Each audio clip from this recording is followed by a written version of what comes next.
Hoje nós temos essa preocupação da LGPD, ela é muito importante.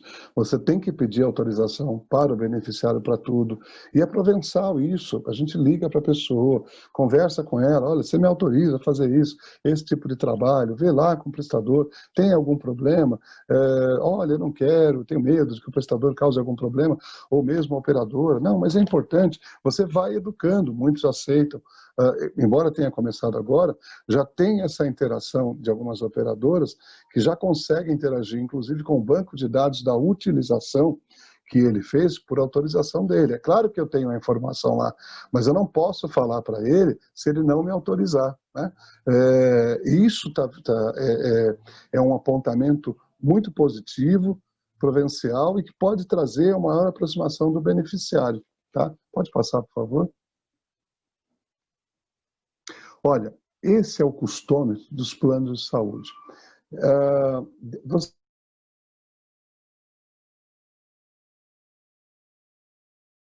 mouse nela e clicar, ela vai atualizar os valores que estão sendo devolvidos à sociedade pelos gastos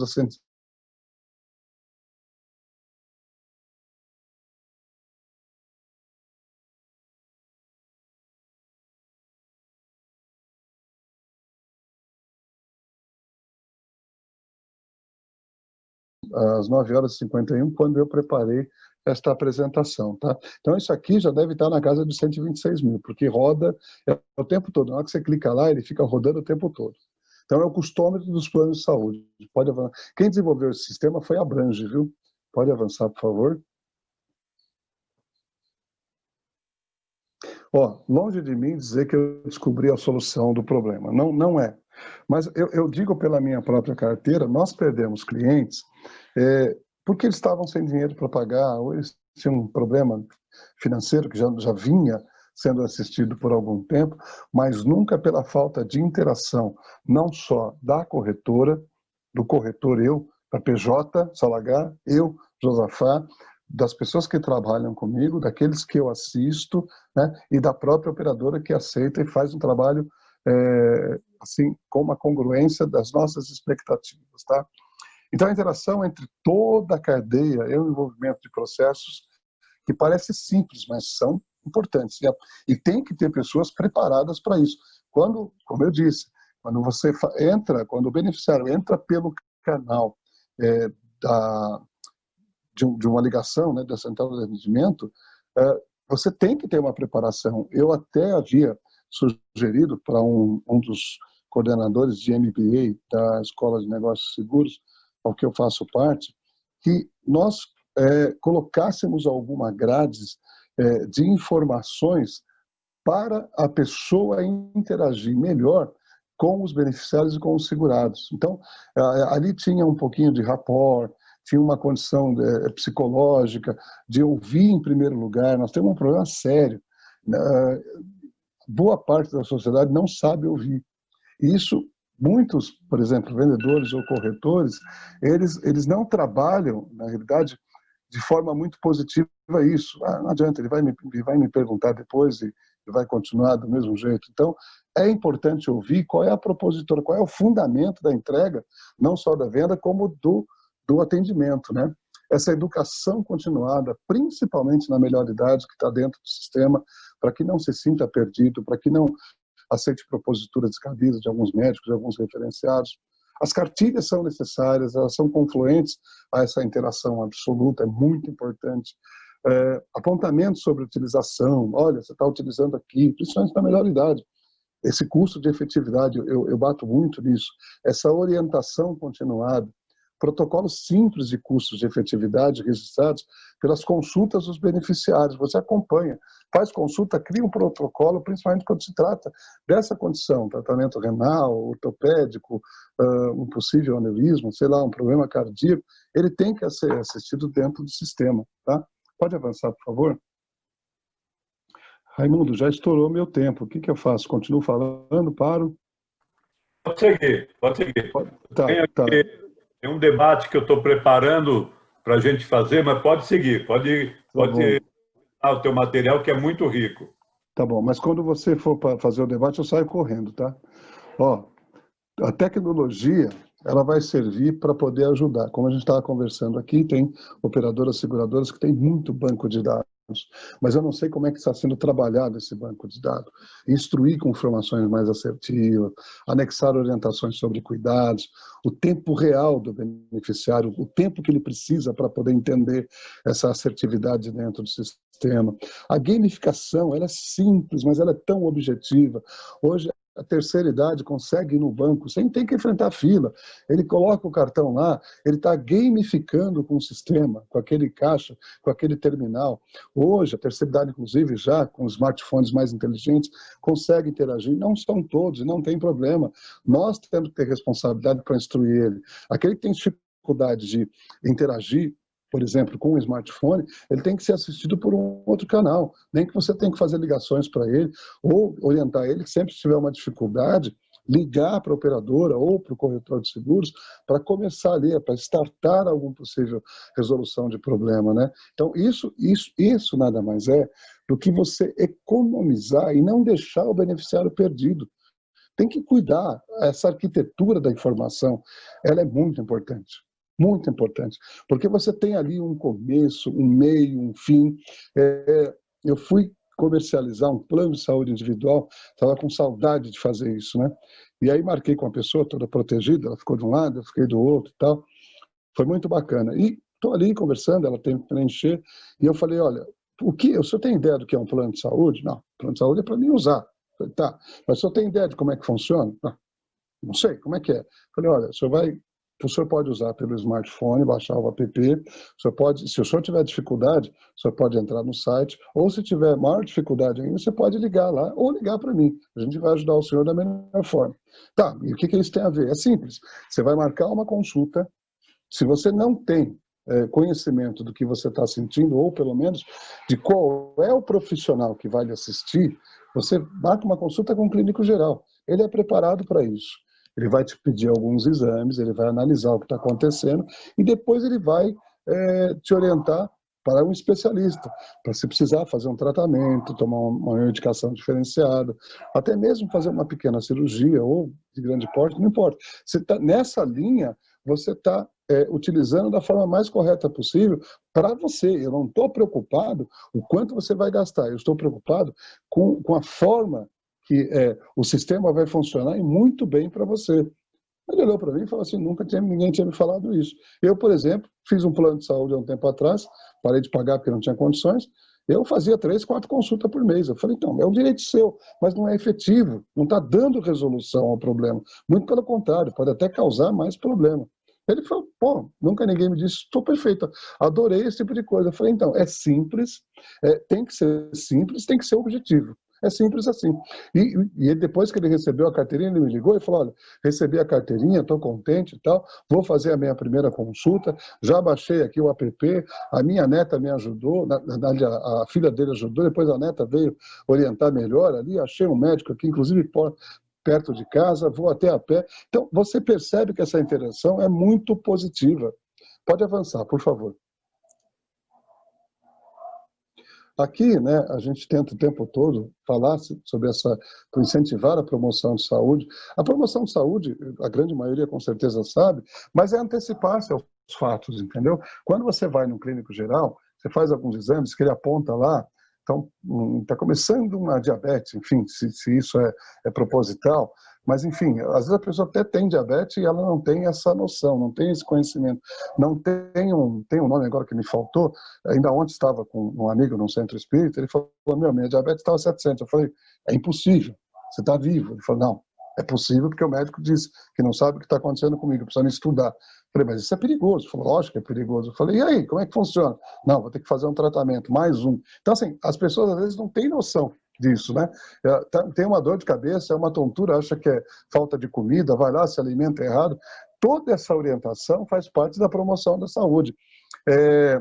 Eu treino aqui num clube em São Bernardo do Campo, que tem é um clube de funcionários públicos de São Bernardo, sou dependente da minha esposa. E tem uma piscina de 25 metros lá fora, também lá dentro, mas eu prefiro nadar lá na água gelada, né? E tem um senhor que toda vez ele falava para mim, queria muito nadar como você, pelo menos nadar 1% do que você nada. Eu falei, você tem certeza que o senhor quer? Tem. Então eu vou ensinar. Não tenho. Eu falei, eu vou ensinar, calma. o senhor vai fazer o seguinte, o senhor nada, em vez de o senhor atravessar a piscina toda e parar no meio, o senhor calcula, tá vendo aquela barrinha ali, ó, ela marca 5 metros, o senhor nada até ela e volta, o senhor nada, todo dia o senhor faz isso, nada até ela e volta. Expliquei algumas técnicas de natação, eu falei, mas é só isso? Eu falei, só, quando o senhor estiver preparado, o senhor avança para mais 5, o senhor vai nadar mais 10. É mesmo? Eu falei, todo mundo começa assim. Mas esse senhor me agradece até hoje. Ele nada os 25 metros, ida e volta de uma forma perfeita. Isso, na verdade, é você promover a capacidade da pessoa. E quando você leva isso para um beneficiário, promovendo a saúde dele, você vai dizer para ele, eu não estou dizendo que você tem que parar de beber vinho, mas talvez beber uma dose menor. Por que não tomar uma cerveja de final de semana? Mas para que tomar uma dúzia? Por que comer 1 quilo de carne em vez de comer 300? Quer dizer, por que não envolver salada? Todos esses cuidados são importantes.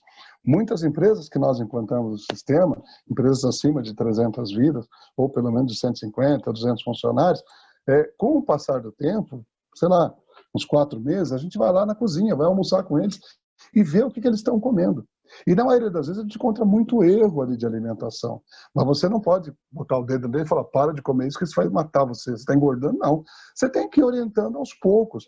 E se você consegue orientar e consegue juntar isso com, por exemplo, proposituras de, em vez de subir 3 andares de elevador, subir 1 andar, pegar o elevador no segundo, aí no outro dia, ou daqui uma semana, está subindo 2 andares, pega no terceiro. Ele esquece. Tem uma empresa nossa aqui em Diadema, o camarada até falou assim, cara, que eu vou tirar o elevador, porque não tem mais sentido, ninguém mais usa o elevador. Está todo mundo andando. Eu falei, porque entenderam a necessidade disso. Ele entende que, por exemplo, se ele consome 300 gramas, né, de caloria, 300 calorias, ele consegue queimar andando, ou trabalhando 15 minutos em pé, ou em vez de mandar o e-mail, manda o e-mail e vai lá, fala, olha, você recebeu o e-mail, quer dizer, interagir o tempo todo, justamente para que ele mantenha o sistema biológico dele ativo, né? Nós fechamos um tempo atrás uma empresa de informática, rapaz, era brincadeira que esses caras comiam de hambúrguer, era brincadeira. Eu vi assim 4 caixas de hambúrguer dessas redes aí, McDonald's e outras, na caixa em cima da mesa do programador lá, e como é que eu ia chegar? Fora que ele pesava muito, mais de 100 quilos, como é que a gente ia falar isso para eles, né? Então a gente começou a preparar pequenas ações de palestras, de conversar, de falar, olha, a maçã é fundamental, o hambúrguer é gostoso, mas se comer uma maçã antes, né, tem a gente começou com a nutricionista a tentar mudar o hábito dele, e nós conseguimos. Pesava mais ou menos umas 4 toneladas, né, toda a empresa, nós conseguimos reduzir para 1,5 toneladas. Ou seja, todo mundo estava no programa, até quem não precisava. Então, isso é muito importante, né?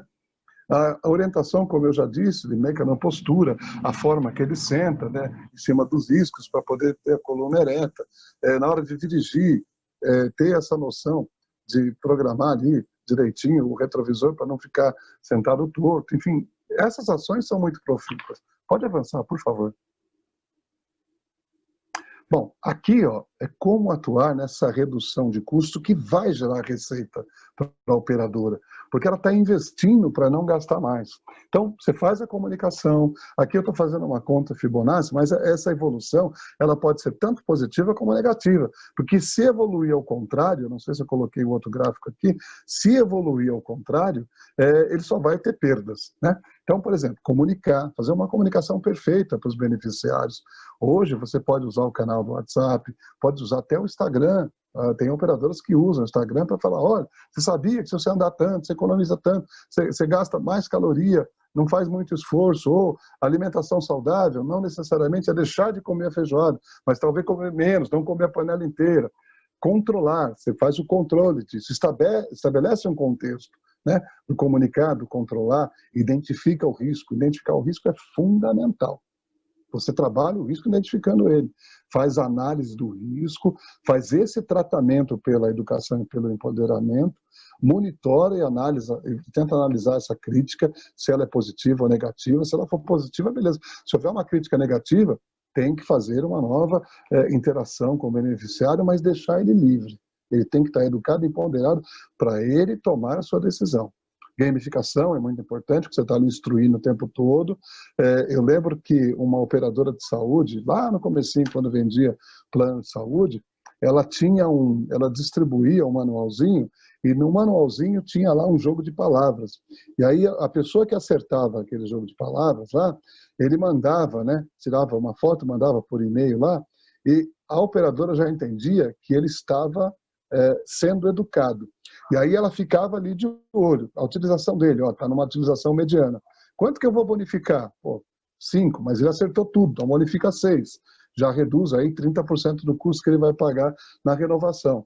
É extremamente profícuo isso, né? Os extratos de utilização, para mim, eles têm uma falha, porque eles demonstram o que eu gastei, eles não demonstram o que a operadora de saúde está gastando dentro do sistema. E quem sou eu dentro do sistema? Eu faço uma cirurgia ortopédica, eu gastei, por exemplo, 3% da receita. Quanto é 3% da receita? Pode ser 500 mil reais. Eu não tenho essa orientação. Ela precisa ser muito mais profícua. Eu adoro, tem um restaurante aqui em São Paulo, para quem não é aqui, eu vou lá desde os 7 anos de idade, meu tio me levou a primeira vez, que é o Gato do Rio, no Lago do Alojo, tem todo um romantismo, saudosismo, eu adoro, conheci diversos gerentes, hoje não é mais a proprietária, infelizmente ela faleceu, mas toda vez que eu for lá, eles são meus amigos, todo mundo, o gerente, os garçons que me atendem, inclusive são do Ceará, pessoas super bacanas, minha família frequenta lá, mas quando chega a conta, eu vou conferir. Olha, eu consumi isso, vou pagar isso. Às vezes tem alguma coisa errada, até por um erro de marcação lá, de digitalização do atendente, e eu chamo lá e falo, isso aqui eu não consumi. Então foi erro. Volta para lá, conserta e me traz a conta certa. Por que não acontece isso dentro do sistema de saúde suplementar, na ponta do referenciado? Seu Josafá, olha, a cirurgia que o senhor fez é essa, isso aqui, isso aqui, isso aqui, isso aqui. O senhor pode assinar? Assino. Tira uma foto com o smartphone, eu faço isso direto. Tiro uma foto com o smartphone, assino e entrego. E já vou querer saber se aquele resultado vai vir no meu extrato. Né? Eu não tenho a comparação ainda com a sociedade, que eu brigo o tempo todo, até para a própria Agência Nacional de Saúde. Eu disse, tem que ter um custo de efetividade, porque é possível o beneficiário navegar dentro desse site da Agência Nacional de Saúde e identificar o que é rol, identificar quais são os seus direitos, quais são os seus deveres. Eu indico todo mundo ir para a Fena Saúde, que a Fena Saúde tem cartilhas maravilhosas que educam muito mais do que a própria agência reguladora. Então, isso é importante. Esses percentuais de uso, de reserva, né? E sempre focar na ouvidoria em vez de judicializar. A judicialização é um erro absurdo e muitas operadoras estão preparadas, estão conseguindo convergir de forma positiva, inclusive, o que elas perderam na judicialização. Elas vão atrás, elas mostram para os juízes, um juiz dá uma causa ganha, o outro vai falar, tá certo, não tinha cobertura, a Visa não autorizou isso aqui, estava correndo um risco de vida. Nós tivemos, inclusive, um paciente, nós perdemos, a coisa de uns 5 anos atrás, que o médico insistia em usar a medicação, insistia em fazer a cirurgia, e a operadora falou, não pode. Não pode porque tem essa consequência, tem um problema aqui de saúde, e pode vir até a óbito. Imagina, eu sei o que eu estou fazendo. E a pessoa veio a óbito. E a família ficou chateada com a operadora simplesmente autorizou. Mas ela só autorizou por uma condição de judicialização. E aí, quando vieram falar comigo, eu falei, posso ser ruim pra caramba? Eu não tenho um problema com ninguém nessa empresa. Foi o primeiro problema que aconteceu com o beneficiário. Posso ser sincero? Aciona um advogado que foi atrás dessa liminar. Aciona um advogado. O juiz ninguém vai ter coragem de acionar. Aciona um advogado. Por que ele foi? Ouviu o médico e orientou. E chama a lide o médico. Mas aí o quê? Você perdeu uma vida. Você não tem mais nada que perder. Eu oriento dessa forma. Uma propositura que eu defendo é a subrogação de direitos. Eu percebi na minha carteira, há mais ou menos uns 3 anos, né, que a gente vem analisando, que eu tinha muito acidente externo. Eu tive um caso absurdo de uma filha de um empresário que ela gostava de sair. Ela saía no bairro, um bairro meio que fechado e tal, mas ela saía para passear no bairro e tal, não sei o quê. E ela passou na frente de uma casa lá que tinha um toldo e o negócio caiu na cabeça dela, quebrou braço, costela. E, a saúde vai atender, a conta vai ser paga, não tem problema. E quando veio, não era só esse o caso, tá? Mas quando veio o relatório de sinistralidade, ele passou de ter sinistralidade de 58 a 65 para 95, 120, 140. Falou, Jafar, o que está acontecendo? Foi simples. Você está tendo, na verdade, riscos externos. Não foi alguém que teve um infarto, não foi alguém que caiu dentro da sua casa. Foi alguém, como a sua filha, que passou debaixo de uma marquise, caiu na cabeça dela. Como é que resolve isso? Eu tenho uma solução. A gente aciona o causador. E com o dinheiro a gente devolve para o operador. Quando vier a sinistralidade, a gente paga a sinistralidade com esse dinheiro. E é possível? Falei, sim, por favor, avança um para mim. Tem regramento para isso. A 346 do Código Civil está ali. Ela diz que eu posso subrogar o direito da minha perda. Né? Eu acho um absurdo ainda não subrogar o dinheiro da perda da vida, quando se é para um seguro, quando é um causador externo. Mas isso aí ainda está pensando, está muito longe. Mas no caso da saúde suplementar, é totalmente proposital. Não foi algo que aconteceu ali dentro da minha empresa com o meu funcionário, não foi algo que aconteceu dentro da casa dele, não foi uma propositura ou uma liberdade que ele tomou de, sei lá, caiu na rua, a calçada estava bem arrumada, a marquise, por exemplo, precisava ser trocada, ninguém viu esse tipo de coisa. E eu estou ali, nós conseguimos fazer, movemos uma ação judicial, mas aí você tem um pícaro, você tem uma pantomima, porque o camarada, né, um caso que nós pegamos aqui também, que era uma marquise, acho que era uma parte de um sobrado lá, mas era na rua da empresa que ele trabalhava, e ele quebrou a perna, né? E aí estava lá o plano de saúde pagando tudo, a gente foi conversar com ele e falou, Jafar, eu aceito isso, com uma condição, quanto vai vir para o meu bolso? Eu falei, então, você não está entendendo. A gente está querendo justamente devolver o dinheiro para o plano de saúde para que lá na frente você não tenha nenhum reajuste. Então, mas eu queria alguma coisinha aí, porque senão eu não vou assinar nada. Então você pega esse tipo de pessoas que não estão ainda, não entende essa questão do mutualismo e a importância, na verdade, da assistência da operadora dentro de um contrato com a empresa e que amanhã ou depois ela pode até cancelar esse contrato porque ficou impagável, né? Foi difícil convencer. Depois nós conseguimos conversar, bater um papo, ficamos ali analisando, a empresa até achou melhor dar um pouquinho para ele, pelo tempo que ele ficou afastado, o INSS não ia cobrir todas as despesas, mas isso é uma forma de educação e empoderamento que tem que ser proposital para que o beneficiário entenda. Se o risco foi externo, quando nós vamos procurar, na realidade, uma subrogação de direito, é para defender a perenidade do contrato. Tá? Pode passar, por favor. Aqui eu falo dessa tecnologia de produção de dados, nós já temos inclusive o blockchain, isso é muito importante, porque você fecha o diagnóstico e vai trabalhar nele, quer dizer, o médico não vai pedir mais nada, tá? Isso é simples, direto e objetivo. Ele tem que fazer relatório, tem que justificar, e se ele manter o beneficiário lá, por exemplo, entubado, né, a menos que ele justifique que tem algum problema que aconteceu naquele momento, que não foi o sistema que causou em si, foi algo que não se esperava, tudo bem, a gente revê essa situação e vai tentar autorizar tudo que for preciso para, em primeiro lugar, salvar a vida biológica da pessoa. Pode passar, por favor. Aqui, eu estou chegando às considerações finais. Olha só, aqui é uma divisão das despesas que existe a cada R$100 que alguém paga de plano de saúde, que o sistema, né, recebe como receita do plano de saúde. R$45 são com internações. Isso é alto pra caramba, né? R$20 são com exames complementares. O que é mais triste aqui é que nem sempre a pessoa utiliza o exame que ela fez. O médico está sempre atualizando. Eu vou contar uma história depois aqui que eu achei um absurdo, mas é uma realidade. R$15 são com consultas, R$7 com atendimentos ambulatoriais, R$7 com terapias e R$4 com despesas médicas hospitalares, né? Tem uma amiga nossa aqui no mercado, uma advogada muito conceituada, e ela diz o seguinte, olha, quando uma pessoa tem uma dúvida de direito, ela vem conversar comigo. Quando ela tem um problema de saúde e ela tem uma dúvida sobre a saúde, ela tem que conversar com o médico, não é verdade? Eu tenho que extrair, tirar o meu melhor para dar para ela e o médico também. Porque se eu tirar o meu pior e pensar só em ganhar, eu vou ficar à vista. E o médico a mesma coisa, inclusive perder até o referenciamento com a operadora, né? Ou no caso, por exemplo, de reembolso, toda vez que cair um reembolso dele, questionar. É muito comum em empresas, principalmente, dirigentes fatiar reembolso.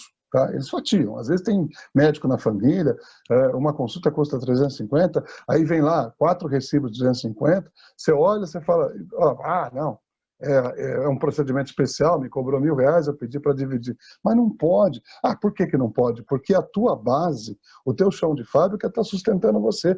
Daqui a pouco eles não vão conseguir mais. Eles pagam um plano básico para um valor menor e quem está consumindo tudo é vocês. Se um deles tiver problema, o gasto vai lá para cima. Depois a gente vê isso. É comum esse tipo de coisa, é mais comum do que parece. E essa nossa amiga estava aí, fez um jantar na casa dela e estava com um neurocirurgião amigo dela. E ele falou assim, puxa vida, eu vou trocar o carro da minha esposa de novo. Eu falei, mas você acabou de trocar, não tem 6 meses que você deu um carro de 300 mil para ela. Não, mas é que eu estou ganhando mais por indicação de exame nessa clínica do que o meu próprio salário dentro da minha clínica. O que eu vou fazer com esse dinheiro? Eu tenho dinheiro investido num monte de lugar, eu vou dar um carro novo para ela. Aí eu fico naquela situação de poder chegar mais tarde em casa, poder viajar, estender 2, 3 dias. Então, olha que absurdo. Você vê que o médico, às vezes, ele está indicando ali para uma clínica que está remunerando ele, além do que ele está ganhando. Gente, isso é errado? Eu não sei. Mas será que essas necessidades de exames, elas são profícuas? Precisa de tanto exame assim? Tem um problema sério, o pessoal não tira exame. Olha, tem tecnologia para isso. Dentro do próprio app, ele pode receber resultado. E que é melhor ainda, ele pode pegar esse app e ir lá para o médico, quando o médico fala assim, ó, eu vou pedir um exame para você. Não, doutor, eu já fiz, mas você está com os resultados aí? Está aqui, está no meu app. Não, mas é que sabe o que é? Ele está desatualizado. Aí é que o sistema é falho. Inclusive pela Agência Nacional de Saúde e por algumas operadoras. Nós temos que ter postura para dizer quanto tempo, por exemplo, tem uma durabilidade de um exame de sangue? 30 dias? 40 dias? 90 dias? Quanto tempo? Quanto tempo uma ressonância vai mudar assim daqui 15 dias? E isso é importante para que o beneficiário consiga se situar de forma mais empoderada dentro do sistema. É uma forma de consulta. Pode avançar, por favor? Esse aqui é o processo de tecnologia, né? São os processos, as pessoas que têm que interagir, têm que estar inteiradas. Pode avançar. Aqui é uma propositura que a gente tem com algumas empresas de empoderar a consciência, a maturidade da utilização, o empoderamento em nível avançado. Já está discutindo aqui, bom, você quer fazer uma cirurgia comigo, quer me colocar uma prótese? Espera um pouquinho. Quem fabricou isso? Se for chinês, eu tô fora, hein, meu?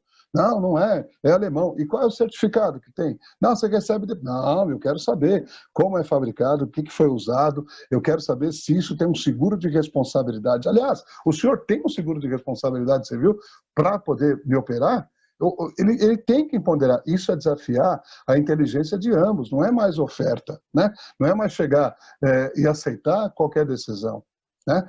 Justamente para que haja perenidade tanto do beneficiário, principalmente da operação e dos contratos tripartidos. Pode avançar, por favor? Aqui foi o que eu comentei no começo, né, de promover a saúde aqui, alguma parte das coberturas, aqui os 46 milhões. Enfim, pode avançar, por favor? Olha, as operadoras de saúde suplementar, elas enfrentam danos irreversíveis dentro do sistema do mutualismo, porque falta assistência, falta um comprometimento. Alguém tem que ser um general lá e falar, não, eu quero saber o que está acontecendo. Por que eu estou gastando muito aqui? Eu preciso de receita, eu preciso ter aqui uma reserva suficiente, conforme me obriga, inclusive, a agência, para devolver para o beneficiário o que é de direito dele. A cada R$1 ele pode gastar 1.000. E se eu não tiver receita para isso, eu vou empurrar com a barriga? Não, não é assim. Na maioria das vezes, consegue lidar ou mesmo enfrentar com um desperdício que só gera descredibilidade no sistema. O desperdício, se bem trabalhado, ele é uma forma de receita que chega a mais de 35%. Você fecha a torneira daqueles pícaros, daquelas pessoas que não estão utilizando de forma correta. Ele tem liberdade? Liberdade de escolha é uma coisa. Orientação na escolha é totalmente diferente. Não adianta ficar pulando de prestador, fazendo exame, e nem sempre retirar, só está gerando custo para a sociedade, dentro do sistema de saúde suplementar. Os números são avassaladores. Olha só, 32 bilhões por ano de prejuízo, não só com fraude, como desperdício. Hoje você tem sistemas para pegar fraude. E na maioria das vezes a fraude, ela envolve. Começa, infelizmente, eu não sei se tem algum médico aqui, me desculpa, nem todo profissional é tão ético assim, até como corretor de seguros, a fraude começa literalmente para o médico quando ele fatia o recibo. Ele fatiou o recibo, ele está cometendo uma fraude. E ele deveria responder isso judicialmente. Só que a operadora, ela faz vista grossa, ela não faz o papel dela. Eu mesmo fui atrás dessa situação que teve no Bradesco, dos 37 mil que eu gastei lá, e algum inteligente da ouvidoria me ligou assim, quanto o senhor quer? Ah, quanto eu quero? Quanto é que você pode devolver para o plano de saúde? Não, mas eu não tem como devolver. Eu fui falar com o diretor lá da operadora, Josafá, deixa para lá. Falei, como deixa para lá, gente? É meu dinheiro que está aí. Amanhã, depois, você vai vir com aumento e o cara ainda me ofereceu propina. Você tem prova disso? Então, você percebe que se faz corpo mole numa situação que poderia ser muito mais eficaz. Pode, por favor, avançar? Pode avançar mais um. Aqui é só contato, né, do meu telefone, e-mail, se alguém quiser mandar alguma pergunta pelo WhatsApp. Eu espero ter entregado alguma coisa para vocês. Não há uma perfeição nisso, tá? Mas é uma propositura de atuação que eu venho praticando desde que eu aprendi na operadora e que eu virei corretor de seguros e tem dado muito certo. Nem todos aceitam, mas tem dado muito certo. Obrigado, viu? Muito bem, meu caro. Muito obrigado. Muito obrigado pela sua contribuição. Obviamente que tem muito tema relevante para a gente discutir. Eu tenho algumas observações, algumas indagações, mas antes eu quero passar para outros colegas que estão nos acompanhando. O Erasmo tem uma pergunta, se mais alguém também tiver pergunta, tem a oportunidade de fazer, e em seguida eu retomo o debate com você. Bom dia a todos. Parabenizando o Raimundo por mais esse evento bem organizado e ao Josafá por excelentes contribuições. Olha, eu que milito na área da saúde há mais de 25 anos, já atuei também numa operadora de saúde e a clareza com que você colocou muitos pontos críticos, principalmente na gestão de risco, foi fantástico. Gratidão, Erasmo. Eu sou contador, sou economista, eu tenho especialização em finanças e administração hospitalar. Mas não tenho conhecimento de advocacia, né, porque eu não fiz direito, mas eu conheço um pouco o trâmite jurídico também. E eu vejo que também a judicialização da saúde é uma coisa muito complicada e perigosa, porque a maioria dos juízes não entende de saúde e não querem se aprofundar em determinadas avaliações, só querem partir para liminar. Mas vamos a algumas perguntas rapidinho aqui, porque eu sei que tem outros colegas que vão fazer pergunta. Primeiro, eu vejo que o sistema de saúde do Brasil, principalmente de saúde suplementar, ele é muito perverso. Por exemplo, eu já me encaixo na faixa de gestão de risco, porque eu tenho 64 anos e eu pago um valor muito alto por um plano de saúde, tanto para mim como minha esposa. Só para você ter uma ideia, o ano passado, juntando nós dois, nós pagamos mais de 37 mil reais. É muito dinheiro. Muito dinheiro. Praticamente uma grande parte de uma poupança de um grande apartamento. Então, é um absurdo. Sim. Mas vamos lá. Então, quando um beneficiário ele usa muito o plano de saúde, existem aquelas amarras, se ele tiver um plano individual, né? E se ele tiver um plano empresarial, é aquela participação, aquela limitação, tal. Mas ele usa porque ele acha que ele paga, ele tem direito, ele vai usando. Mas aquele beneficiário que paga muito caro, por exemplo, no meu caso, e eu quase que não uso o plano de saúde... Né? 37 mil é muito dinheiro. Por que eu não poderia obter um desconto no meu reajuste anual? Porque eu não estou onerando o sistema, eu não estou usando. E é isso que como você falou, eu não estou gerando custos dentro da minha pólice para me aumentar o meu plano de saúde. Essa é a primeira pergunta. Segundo, é que, na minha opinião, as operadoras deveriam já estar, claro, a partir das decisões de resolução da ANS, partindo para um plano específico para a terceira, e agora nós, brasileiros, já estamos chegando na quarta fase. Nós vamos viver mais de 80, 90 anos daqui mais alguns anos. Se Deus quiser. Então, na minha opinião, deveria ter um plano específico. Eu gostaria que você comentasse também. E Eu achei muito interessante como você colocou a possibilidade da segunda opinião, porque, para mim, eu vejo como uma das grandes saídas para reduzir as glosas nos hospitais, né? Você tendo uma segunda opinião, você consegue, ainda dentro de um setor de auditoria, equilibrar um consenso e gerar o arquivo XML para a operadora pagar o seu sinistro, né? E, por fim, desculpe aí tanta pergunta, mas é porque a palestra foi tão envolvente que eu fui anotando tudo, né? Não, só tenho a agradecer, por Eu favor. fiquei numa dúvida, quando você apresentou o slide em considerações finais, nas despesas, né? Você foi discriminando as despesas, onde ficaria o honorário médico ali dentro daquela distribuição? Não é isso aí, muito obrigado e parabéns pela apresentação. Eu que agradeço. Erasmo, eu tô espantado com o valor que você paga, muito próximo de um cliente também, da melhor idade, 37 mil reais é muito dinheiro, tá? Perfeito. Eu pago a Sul América, inclusive. Então, eu ia comentar isso. Ou era esse contrato antigo Sul América, Bradesco, tal, Itaú, né? Precisa rever. Vou ser franco, precisa rever.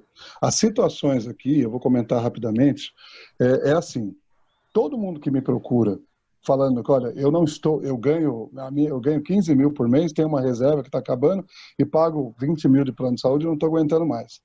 A gente tem algumas perguntas, são básicas. Você viaja muito? Não, não viajo. Eu viajo 1 ou 2 vezes por ano. Dentro do estado, aliás, do país ou fora do país? Uma vez dentro do país, outra fora do país. Então, a tua rede referenciada, ela tem que ser mais local do que nacional. Você tem um atendimento nacional, você paga por isso. Você tem que reduzir. Faz um atendimento regional, mapeando um hospital que você rotineiramente usa, ou médicos clínicas, na verdade, que podem te atender. Você vai reduzir mais de 70% e toda vez que você for viajar, você me liga e contrata um seguro viagem. Eu vou te assistir da saída, durante a sua viagem e o retorno. Você vai economizar muito mais dinheiro. E está dando muito certo. Está dando muito certo. Só que você tem que tomar cuidado. Se você tem um problema de saúde, se há uma comorbidade, quando você for transferir o teu contrato, precisa ser feito com alguém que conheça desse regramento da Agência Nacional de Saúde, para que você não cumpra uma carência, uma nova carência, e não cumpra aquela carência carcial temporária, que é justamente quando você tem um problema de comorbidade. Isso é possível hoje reduzir, tá? Isso precisa ser muito bem analisado. E, evidentemente, verificar se essa tua assistência dentro da rede referenciada, ela pode ser substituída, ou se esse profissional aceita um plano que caiba melhor no seu bolso e ele continue te dando esse atendimento. Isso é um ponto focal. É possível fazer, dá um trabalho assim, porque às vezes você tem que mudar o mindset da pessoa para falar, mas pô, eu vou correr o risco. Não, você não vai correr o risco. Você vai tirar coberturas que você não usa, por exemplo, em território nacional e vai regionalizar. Vai ficar ali, se aquilo de fato pode assistir. Esse é um Perfeito. ponto. Tá? Perfeito. Você é de São Paulo, não? Não, Você é de São Salvador. Paulo, não? Salvador, tá. Eu não quis arriscar pelo sotaque, falei, vou perguntar. Bom, é o seguinte, o plano da terceira idade, ele já existe, tá? Inclusive, eu não faço propaganda porque eu não ganho dinheiro, mas a terceira ou quarta geração da minha família é dona da Rap Vida, que você deve conhecer. A Rap Vida faz um trabalho fantástico para a terceira idade. Só que é um plano que é verticalizado. O que é um plano verticalizado? É um plano que você não tem muita liberdade de utilização dentro do sistema, mas você tem um profissional, que seria o seu gestor de saúde, que nada mais é do que, eu costumo dizer que é um médico de envelhecimento de células, que é o geriatra, ele não é um médico de velho. Eu tenho um geriatra que assiste a mim por causa das competições de natação, entendeu? Então ele vai ali observar quais são, por exemplo, as vitaminas ou, teoricamente, a alimentação que eu tenho que ter junto com a nutróloga, para que as células não vão envelhecendo tão rápido e eu consiga cada vez mais praticar o que eu gosto, entendeu? Então, é nomeado um geriatra, ele vai te assistir, ele faz a primeira consulta, ele identifica se você tem algum risco ou não, e ele vai te assistindo dentro do sistema. Aí, inclusive, a Prevent Senior faz isso muito bem aqui em São Paulo. Por isso que eu debato com a Agência Nacional de Saúde, com algumas operadoras, principalmente com operadoras, como pode uma única empresa ter 1,5 milhão de idosos e gerir muito bem os contratos.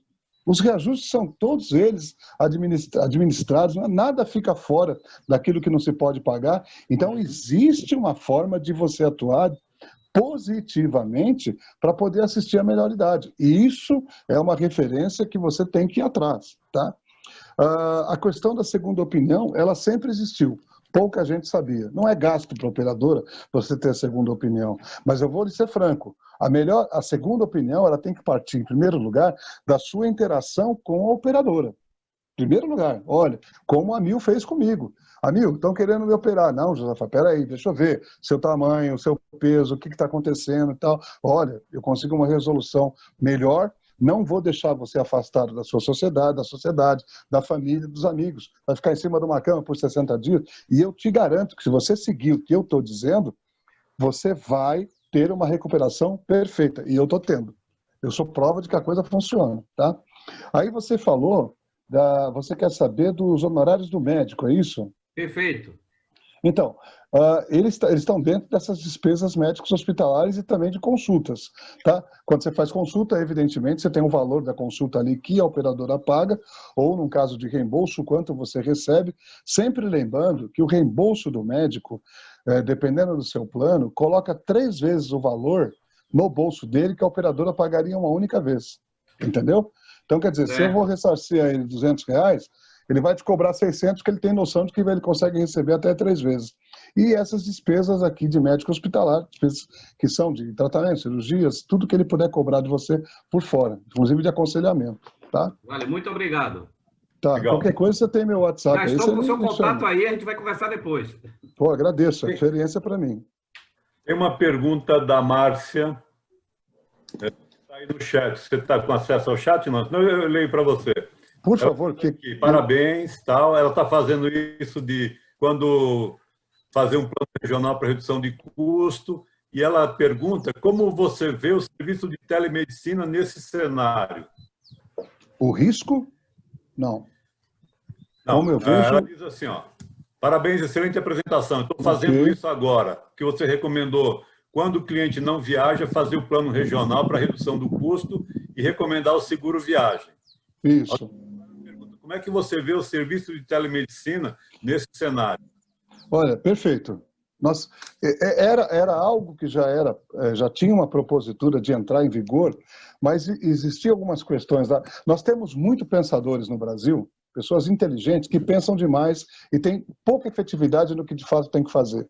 Se nós tivéssemos conhecimento, e olha que o mundo, principalmente a Organização Mundial de Saúde, sabia que a qualquer momento algum vírus poderia de novo retomar sua condição de poder absoluto e retirar as pessoas do seu convívio social. Só que não é que nós estamos brincando, nós não, na realidade não empoderamos países, né, principalmente organizações de saúde, a trabalhar com esses riscos. E aí nessa condição, o que aconteceu? Você só tinha uma forma de dar continuidade para uma assistência, ou seja, libera a telemedicina. Vamos liberar, inclusive, na saúde pública. A doutora Angélica Carlini, foi muito providencial assistir uma palestra dela, e ela é muito assim, ela foi minha professora de Direito, né? Então ela pega ali, ela mede palavras, ela analisa tudo, e ela verifica o seguinte, que alguns estados da federação entregam mais da telemedicina do que a própria federação. A federação coloca algumas imposições que o Estado fala, isso é besteira, eu vou assistir, eu vou o tempo todo ali assistir. É evidente que você não consegue ter um 90% de assertividade, porque você, em alguns casos muito específicos, você tem que estar próximo do paciente, você vai ter que tocar nele, entendeu? Mas a telemedicina vem fazendo o seu papel de forma muito eficaz, e hoje está se questionando não só o custo financeiro disso, que para mim, se manter a remuneração do médico já está de bom tamanho, honestamente.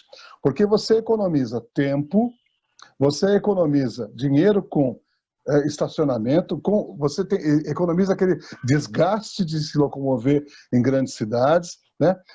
E você, inclusive, tem um diagnóstico na tua tela e tem um acompanhamento muito mais profícuo, né? Do que o médico ligar teu prontuário daqui 10 dias, não. Você tem um problema ali, você já entra ali, doutor, ó, o senhor não me mandou a receita. Inclusive, pode mandar a receita pelo próprio WhatsApp.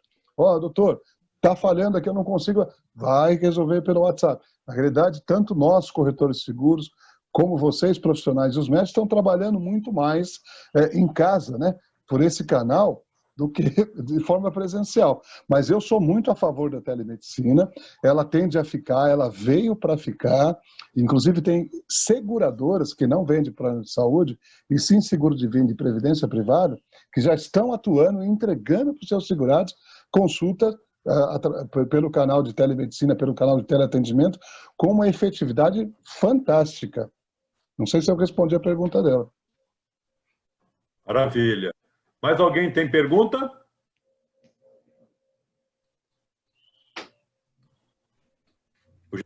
O meu papel aqui Raimundo, se possível, posso fazer mais uma? Pode. Rapidinho. Claro. Josafá, é uma questão da LGPD que você colocou. Eu acho que preocupa todos nós que atuamos na área de saúde a questão dos dados sensíveis, principalmente a questão do prontuário eletrônico. Você pode comentar um pouco? Erasmo, essa interação pela telemedicina, e que vai envolver, evidentemente, o prontuário eletrônico, né, que para mim tem um sentido muito norteador, inclusive por esse custo de efetividade. Ele tem que acontecer com a sua autorização. Alguém tem que ligar para você, ou eu vou ligar para você, Josafá, o Erasmo está falando que você está bem, tudo bem. Eu tenho aqui o teu banco de dados de tudo que você utilizou na área de saúde. Eu quero saber se você me autoriza a fazer um estudo sobre ele, por esse tratamento que você tem, esse problema que você tem no joelho, que foi identificado por uma radiografia. Queria saber como é que está essa questão da tua diabetes, entendeu? Você me autoriza a fazer um trabalho sobre isso? Eu não vou divulgar o seu banco de dados para nenhum canal externo. Ele vai ficar dentro da operadora. Nós temos que, evidentemente, passar algumas informações para a agência reguladora e para os nossos médicos. Ponto. Acabou. Só vai ficar aqui. E eu te garanto que a assertividade é de 100%. Você me autoriza? Você vai questionar, você vai interagir, vai cada vez mais se sentir seguro, vai perguntar. E aí você fala, eu autorizo ou não autorizo. Se você autorizar, você está tomando partido de um atendimento perfeito, porque alguém está estudando o teu caso para te ajudar. Você não vai ficar tomando, às vezes, remédio a vida toda, sem fazer exercício, às vezes sem ter uma alimentação mais profícua, sem tirar nada. Isso é importante, mas desde que você autorize. Eu trabalhei na Polícia Federal por um período. Eu passei no concurso, aí teve um rolo, não me efetivaram. A minha sogra aqui é vizinha sem contrapartida com nenhum partido, mas é vizinha do Lula. E o ministro da Previdência, na época, era muito próximo da gente, e eles queriam um trabalho de alguém que não tinha nenhuma expertise com investigação, simplesmente para tomar conta de um setorzinho lá, com uma equipe, como se fosse uma telemedicina, mas era ligado na área de transporte. E eu aceitei o desafio, porque eram 4 horas por dia, ia aumentar a minha receita. Minha filha tinha 13 anos, de 3 anos de idade, eu queria dar o melhor para ela, né? Inclusive previdência privada, plano de saúde, essas coisas todas. E eu aceitei o trabalho. E fiz amizade com o pessoal lá, e um delegado pediu para que nós levássemos ele para fazer um exame lá numa clínica, no Paris. E nós levamos eles lá para fazer a clínica, lá na Zona Norte e tal. E no meio a gente estava conversando, né, sobre essas investigações de assassinatos mais sérios, principalmente no Colarinho Branco, que era a área que eles mais atuavam. E aí ele olhou para a gente e falou assim, você já imaginou se alguém pega meu sangue sem a minha autorização e coloca ele na cena de um crime? Cara, eu estava lá em Salvador e o cara conseguiu me incriminar porque contra fatos não há argumento. Meu sangue está ali, envolvido naquela situação. Né? Eu falei, realmente é perigoso. E o que o senhor faz para isso? Eu sou de operadora de saúde, sou corretor. O que o senhor faz? Eu não faço nada. Então o senhor tem que exigir do laboratório um documento que garanta que vai ser descartável de forma correta, para que não lhe implique. Esse documento já vai, na realidade, garantir o teu sossego. Você vai poder deitar e dormir direito. Esse é o ponto, entendeu? Então, assim, tudo depende da sua autorização, como vai ser autorizado e quais são as garantias que serão dadas em relação a isso. Não sei se eu consegui responder a tua pergunta. Tá joia. Maravilha. Sara, pode botar a apresentação do Josafá? Eu vou tomar a liberdade, Josafá, de usar um slide da sua apresentação. Claro. E logo no comecinho, Sara, que tenha... Fala aí, Raimundo, qual que é o... Não, aquele que tem a receita global. Eu acho que é o slide... A receita global? Segue, Sara. Aí parou.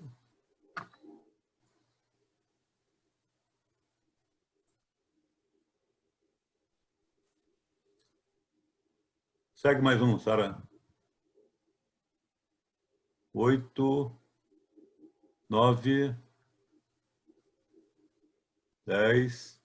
Acho que é slide 10. Aí, abre esse slide, por favor. Então, o meu papel é provocar para a gente pensar, né? Claro, claro, claro. Se eu não Quando souber, eu eu saio olho, correndo. esse aqui é um slide que dá para a gente trabalhar um dia, né?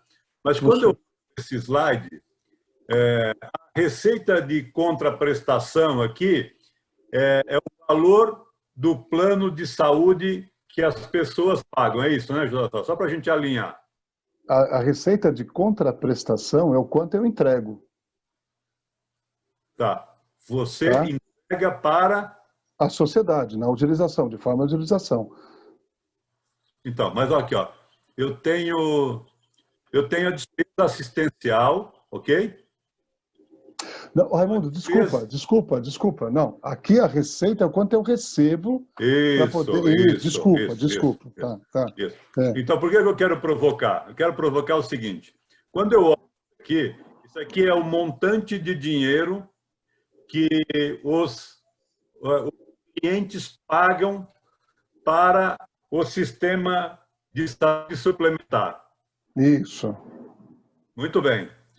Uma parte considerável dessa receita, acho que está no outro slide teu, é plano empresarial. Ok? Empresarial, tá. Então, volta um slide, por favor, Sara. Eu acho que está para frente. Roda. Mais um. Só para... Porque essa provocação vale para todos nós. Tá aqui, né? Aqui, coletivo empresarial, né? Então, coletivo empresarial, se eu olhar, assim, grosso modo, 30%, 30 milhões de 46 dá mais ou menos 70%, estou correto? 65%, 70%. Tá. Tá correto? Isso. Se 65%, 70% aproximadamente da receita é gerada pelo plano empresarial, o plano empresarial, majoritariamente, ele é mandatório através de convenção coletiva de trabalho. Também. Okay? Então, significa dizer que o meu diferencial para a geração de receita aqui é o serviço, que é o que você apresentou. Por isso que quando eu olhei o teu material, eu falei, vamos concentrar nisso aqui, porque o serviço é, digamos assim, um dos grandes diferenciais para você decidir por quem você vai escolher. Se vai escolher trabalhar com a corretora ABC ou se vai escolher trabalhar com medicina de grupo, ou cooperativa, ou seguradora. Muito bem. As empresas chegaram no limite de absorção de custo, porque a assistência médica hoje, segundo dados, representa o segundo custo depois de salário. Isso. Há um cenário que mostra que este ano nós deveremos perder 5% aproximadamente da riqueza gerada total no Brasil. Então, nosso produto interno bruto deve encolher uns 5%. A provocação, Josafá, por outro lado, o SUS passou a ser meio que protagonista por conta de todo esse movimento de Covid. Qual é o risco das empresas levarem para... E algumas já estão, ou seja, de aumentar as empresas, levar para a mesa de negociação, eliminar o plano, o benefício saúde da convenção coletiva e, portanto, ele deixar de ser mandatório ou obrigado a ser fornecido e partir para modelos alternativos. Tá. Você citou uma experiência que eu circunstancialmente presenciei isso, né? Que foi a Petrobras tinha uma regra de que todo prestador de serviço deveria obrigatoriamente fornecer aos seus trabalhadores o plano de saúde, né? E aí, quando o Castelo desmontou e reduziu violentamente o número de prestadores de serviço, reduziu violentamente o número de pessoas beneficiadas pelo sistema. Isso. Então, a provocação é essa. Qual é o risco de... Porque quando você mostrou num dos teus slides a redução do número de beneficiários, né? Quando eu aprofundo um pouco mais essa análise, em dados que eu tenho, nos últimos 4, 5 anos, essa redução de número de beneficiários ela foi muito mais intensa nas cooperativas médicas, que perderam mais ou menos 1,5 ponto percentual, e na autogestão, que é o serviço, majoritariamente, a autogestão é o serviço público que mantém, que também não aguenta mais pagar, né? Ok, o que você nos trouxe, esse serviço adicional, ou esse serviço de conscientização para o uso racional, excelente, excelente. Agora, qual é o risco de haver uma interrupção e as empresas começarem a pensar, não dá mais para pagar o modelo convencional de assistência médica, né? Eu tenho que caminhar para outros movimentos, né? A gente já tem aqui em São Paulo, você sabe disso, né? Alguns hospitais já estão criando prestação de serviço para grandes indústrias, exatamente para atuar na atenção básica, e aí, como contrapartida, naturalmente vai chegar para o plano de saúde e falar, cara, isso aqui que você está me oferecendo, agora eu já faço, eu não quero mais isso aqui. Qual é o risco da gente voltar ou caminhar para um plano de saúde que se concentre apenas na média e alta complexidade? Raimundo, eu não coloquei nenhum slide sobre isso, mas a sua pergunta, a sua provocação, além de inteligente, é profícua, tem fundamento. Você tem um problema. Você tem um sindicato que exige demais da empresa. Ponto. O sindicato fala, quero um plano de saúde estadual, não sei o quê, não sei o quê. Quando você faz um mapeamento, eu já bati de frente com muitos sindicatos, inclusive os metalúrgicos aqui do ABC, porque você verificava que a maioria, por exemplo, daquele chão de fábrica não saía do estado de São Paulo. E estava sendo exigido um plano nacional. Mas quando o cara sai de férias? Ele contrata um seguro. Ponto. Então vamos negociar nesse ponto. Porque assim eu consigo reduzir. Esse é um ponto. O segundo ponto é o seguinte. O IES solicitou um estudo para verificar qual era a importância do plano de saúde e chegou a uma confirmação de que era a terceira opção de uma pessoa. Primeiro era casa, depois educação e depois plano de saúde. Só que isso está invertido. Porque se o cara não tem saúde, ele não vai conquistar os outros dois. Esse é o primeiro ponto. Então, as pessoas não têm noção da importância de um plano de saúde. Estou nem falando da questão do seguro de vida, que tem uma despesa médica hospitalar assistida. Mas o plano de saúde é o foco principal. Eu tenho amigos aqui que estavam com depressão, e era uma depressão por trabalhar demais e por se alimentar mal. Falei, cara, você tem um plano de saúde, interage com eles. Pô, em 15 dias o cara voltou, a sua energia é maior. Então, olha a importância. E aí, quando você fala assim, uma empresa, em função até dessa imposição de sindicatos, né, Quando ela pega, por exemplo, um corretor de seguros preparado, e eu não estou dizendo que eu sou, eu tenho muito a aprender, mas quando ela pega um corretor preparado, ele vai lá no sindicato e vai questionar como eu fiz. Eu falei, eu fiz um estudo aqui, o cara não viaja, você está querendo um plano nacional para quê? Vamos conversar. Primeiro ponto. Por quê? Porque quando você tem a obrigatoriedade, por um canal sindical, de ofertar um plano de saúde, você não está dizendo em nenhum momento dentro do regulamento que você pode substituir ele por uma ação que envolva dinheiro. Eu tenho uma empresa aqui que cancelou o plano de saúde, pediu um estudo para nós, fez tudo, já falou, não consigo mais pagar, ponto. E não dá para fazer autogestão porque eu tenho só 170 vidas. Não vou conseguir. Então, o que ela fez? Ela pegou a mediana do plano de saúde que ela vinha pagando, a mediana, não é nem média. Pegou a mediana e falou assim, ó, todo funcionário vai receber R$1.000 a mais para contratar o que ele quiser. Até, por exemplo, até 5 beneficiários, titular, cônjuge mais 3 filhos. Eu pago R$1.000, ele se vira. Não é mais problema meu.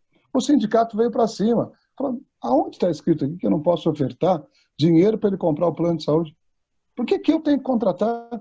Por que eu sou obrigado a contratar? Eu dei dinheiro para ele.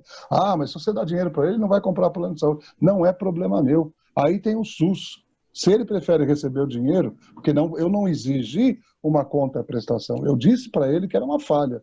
Tinha que exigir uma conta-prestação. Porque se ele sofresse um acidente ou tivesse um problema de saúde e ficasse afastado 30 dias da empresa, só a empresa ia perder com isso. Né? Por mais que ele tivesse ou não contratasse ou tivesse o SUS, e o SUS, eu vou dizer uma coisa para você que ninguém fique sabendo, tá? Para quem sabe usar o SUS, eu comentei com você sobre o meu pai. Meu pai nunca pagou plano de saúde e navegava pelo SUS como se fosse um ministro da saúde. Era atendido nos melhores lugares, sabia mapear os melhores médicos, tinha indicação, ia lá, cumpria horário, cumpria regamento, recebia, fez várias cirurgias. Ele não admitia pagar imposto e não ter uma devolução resolutiva do que a nossa Constituição previa. Percebe? Então, a falha que alguns empresários cometem é de ofertar dinheiro e não exigir uma contrapartida. Agora, é verdade que ninguém está aguentando mais, porque não há um trabalho de educação, não há um trabalho de empoderamento, você tem que ter o tempo todo ali pagar a sinistralidade, as pessoas não têm consciência de mutualismo, e digo mais, tem muitos corretores, inclusive amigos nossos, que falam, não, eu prefiro trocar o plano. Eu pago mais barato, eu ganho dinheiro, ele vai ficar satisfeito. E não é uma realidade, você está transferindo o problema para a carteira de uma outra operadora, entendeu? Agora, existem ferramentas, Raimundo, me permita prolongar um pouco mais, quando você faz análise. Por exemplo, eu tenho uma empresa que eles não estavam aguentando mais pagar, e tinha uma imposição do sindicato. E o sindicato estava na porta, não é para oferecer dinheiro, é para oferecer plano de saúde. E tem que ser nessas molduras. O que eu fiz? Nós temos um trabalho seguinte, nós levantamos que 30% dos beneficiários eram filhos ou filhas maiores de 21 anos. Ponto. 40% trabalhava com registro em carteira. 35% tinham um plano de saúde oferecido pela outra empresa. Caramba. Aí o que nós fizemos? Nós propomos o seguinte, ó, se o teu filho ou a tua filha, esse é o caso específico, se eles conseguirem comprovar que o plano de saúde dele não é tão bom quanto o nosso, ele sai de lá e o que, teoricamente, a empresa pagar para ele de plano de saúde, ele paga aqui. Não tem problema nenhum. Ele continua, mas só que ele tem que contribuir. A gente chegou no número lá, por exemplo, para quem era empregado tinha plano de 75%. E quem não tinha, evidentemente porque teu pai pagava, tinha que ter uma contribuição. Você começa a eliminar, na verdade, fatores que podem só fazer com que o custo da saúde aumente. Então, você tem ferramentas. A gente precisa pensar, gastar cérebro para achar ferramentas, porque a imposição, ela não é mais uma verdade absoluta. Vai ter muitos empresários que vão fazer isso, fazer o seguinte, tá bom, sabe o que eu vou fazer? Vou fechar minhas portas, vou trabalhar menor. Eu consigo ganhar 50 mil por mês trabalhando com meia dúzia, eu vou fazer isso. E isso tem uma provocação, hoje, muito real. Em contrapartida, independente de pandemia, de quarentena, de Covid, existem, por exemplo, profissionais que não admitem entrar numa empresa que não tem um bom plano de saúde. Mas se ele tem um bom plano de saúde e a empresa não, ele fala, tá bom, ó, em vez de você me pagar 10 mil por mês, me paga 13 mil, os 3 mil eu vou pagar meu plano de saúde e te oferta contra a prestação. Então tem ferramentas, a gente precisa saber como utilizar. Eu não sei se respondi a tua pergunta. Maravilha, maravilha. É isso que realmente a gente vai avançar mais sobre isso. Vamos criar um fórum para discutir, porque esse assunto é um assunto muito relevante e muito presente. Tá, eu posso dar só uma contribuição rápida aqui? Por favor. Tá, é o seguinte, gente, eu sou um dos defensores, olha, por exemplo, hoje é uma realidade você transplantar órgãos. Isso é uma realidade, já faz um tempo, ok? Eu sou um dos defensores que nós temos que aprender a reciclar, por exemplo, materiais de órtese e materiais de síntese, né? Inclusive que possam complementar e salvar a vida das pessoas. Hoje, quando você fala, olha, eu vou trocar, no caso de um falecimento, né? Você tira o órgão da pessoa, quando você passa para tirar, por exemplo, os materiais que foram envolvidos num tratamento cirúrgico para ele, órtese, prótese, enfim, quando você recicla aquilo, você pode devolver para a sociedade, em muitos casos até sem custo, para salvar uma vida. E qual é o intuito disso? Quer dizer, salvar pelo menos no sentido de que ela possa ter uma propositura de retomar sua vida social, trabalhar, produzir para a sociedade. Esse é um foco muito inteligente. Eu vejo que tem uma cadeia de destruidores desse tipo de material que tem uma vida longa ainda. E tem gente que não pode pagar. Eu defendo isso, e isso é uma forma também da própria operadora de saúde educar esse sistema. Não que ela vá pagar um material reutilizado, não é isso. Mas ela defender, ela pegar esse material, trabalhar ele e devolver para a sociedade. Porque essa pessoa, eu tenho um grande amigo, Eduardo Gianetti, que ele é um economista, inclusive foi economista da Marina Silva, e a gente discute muito. Eu falo, Eduardo, a gente tem mania no Brasil de criar produtos populares. Primeiro, o brasileiro só é pobre porque é impositivo isso a ele. Ele não tem condições de crescer, não é educado para isso. Ele não tem noção da importância de fazer o primeiro grau, o segundo grau, fazer uma faculdade, ser um empreendedor. Nós ficamos limitando esse camarada. Ah, mas tem que distribuir para a sociedade ajuda. Não se distribui ajuda dessa forma. Quando você educa, como fazem os americanos e muito bem, você coloca uma pessoa que vai colocar dinheiro dentro do sistema, ou seja, vai pagar imposto, vai consumir melhores produtos. A sociedade tem que pensar assim. E quando você devolve esse tipo de material para a sociedade, você está dando a chance de alguém voltar a andar, arrumar um trabalho, criar condições, inclusive, de estudar, ter uma boa formação e ser um empreendedor. Eu defendo muito esse tipo de pensamento. Maravilha, maravilha. Então, nós já estamos caminhando para o encerramento. Eu queria pedir para você fazer as suas considerações finais. Eu só tenho a agradecer vocês por me ouvir, tenho muito a aprender. Eu não tenho toda essa assertividade, eu vivo dentro do sistema que eu mesmo criei, dos corretores que são meus clientes, das empresas que procuram os meus trabalhos, para poder dar uma assertividade maior, perenidade nesse sistema de saúde suplementar, que é um verdadeiro desafio. Nós temos que abrir a cabeça, nós temos que enxergar de uma outra forma, e tenho certeza que saúde suplementar, não só por geração de receitas, se atuar como educador, como uma forma de empoderar e principalmente abrir as contas para que o beneficiário entenda quanto ele paga, quanto se utiliza e qual é a responsabilidade dentro do mutualismo, eu tenho certeza que nós vamos evoluir muito. E principalmente quando se pega, eu já tinha ofertado na seguradora, em algumas seguradoras e operadoras de saúde, a gente não explicou aqui a diferença, talvez muitos saibam, mas que você precisa trabalhar a melhor idade de uma outra forma. Às vezes, como o nosso amigo Erasmo falou, eu quase não uso. Esse camarada, ele precisa ser incentivado a continuar na operadora com padrões de descontos muito maior do que de reajuste. E isso é algo que nós temos que provocar, temos que brigar e o tempo todo ir atrás de melhoria. Ou seja, vamos bonificar as melhores práticas, vamos educar quem utiliza de forma correta e esse camarada tem que ser o espelho de uma sociedade ativa, de uma inteligência inclusiva. Que eu estava lendo um livro que eu aconselho a todos, do Pierre Levy, que ele fala de uma inteligência coletiva, ou seja, o Erasmo pode ser o espelho de 100 beneficiários de plano de saúde. tanto de forma positiva como de forma negativa. Pago muito, não uso. Então tem que rever isso, como eu acabei de falar para ele. E assim a sociedade tem que pensar. Raimundo, eu agradeço pela confiança, tá? Ainda tenho muito a aprender, você é um cara que a gente debate muito e espero ter contribuído de alguma forma aqui com todos vocês, tá? E me coloco à disposição para o que precisar, para responder pergunta, ou por e-mail ou pelo WhatsApp, tá bom? Raimundo, pelo Muito visto, obrigado. você vai fazer outro evento, viu? Porque tem muita coisa para debater aí. É verdade. Parabéns. Legal, legal. Muito obrigado a você, Josafá, a cada um que está nos acompanhando. Sara, você pode voltar o slide, só para a gente encerrar. Então, nós vamos no próximo encontro. Aí sim, a gente vai fazer um debate e a gente quer falar da saúde 2030.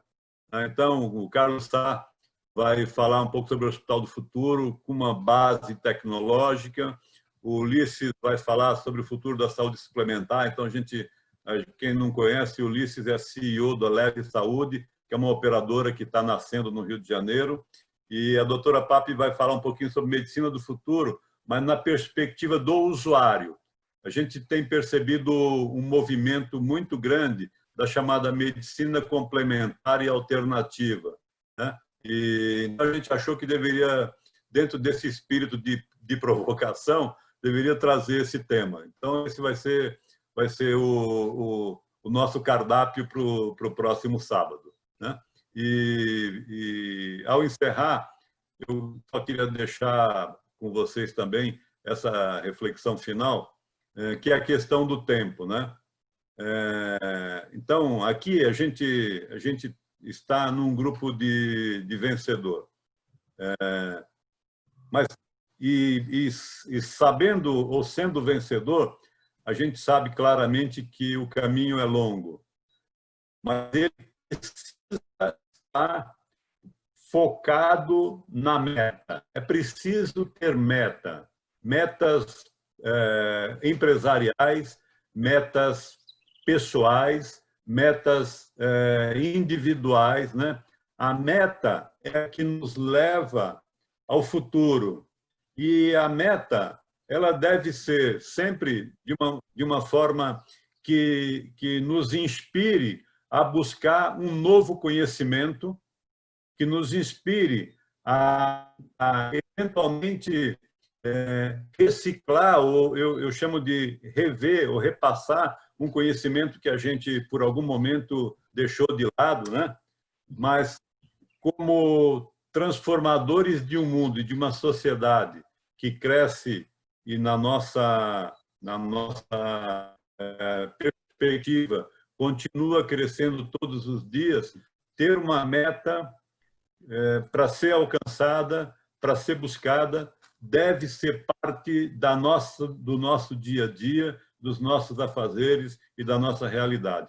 E mesmo sabendo que o caminho não é fácil, o caminho é tortuoso, o caminho é difícil, né? As abordagens que o Josafá trouxe aqui mostram claramente isso. Agora, as transformações elas vão acontecer a partir da nossa ação. E a nossa ação deve ser sempre objetivando, tendo como premissa, como pressuposto, o alcance de um desafio ou de uma meta que a gente estabelece para frente, para o futuro. Então, eu quero, de novo, agradecer a todos, ao Josafá e a cada um que nos acompanhou até agora. Esse material ele está gravado, vai ficar disponível nas nossas redes sociais, nós vamos comunicar na segunda-feira também disponível o material. E um grande abraço a todos, um ótimo final de semana e muito obrigado. Sara, tem a foto, né? Tem a foto. Sim. Tem a foto da Sara aqui. Liguem as câmeras, prepara o penteado, o sorriso. Muito bom, muito bom. Mais alguém? Então vamos lá, 1, 2, 3 e... Obrigada, pessoal. Sara, obrigado, gente. Um ótimo final de semana, um bom sábado para todos. Josafá, obrigado. Erasmo, obrigado. Márcia, Romeu, bom te reencontrar. Um grande abraço. Obrigado. Gratidão. Boa semana, obrigado. Valeu.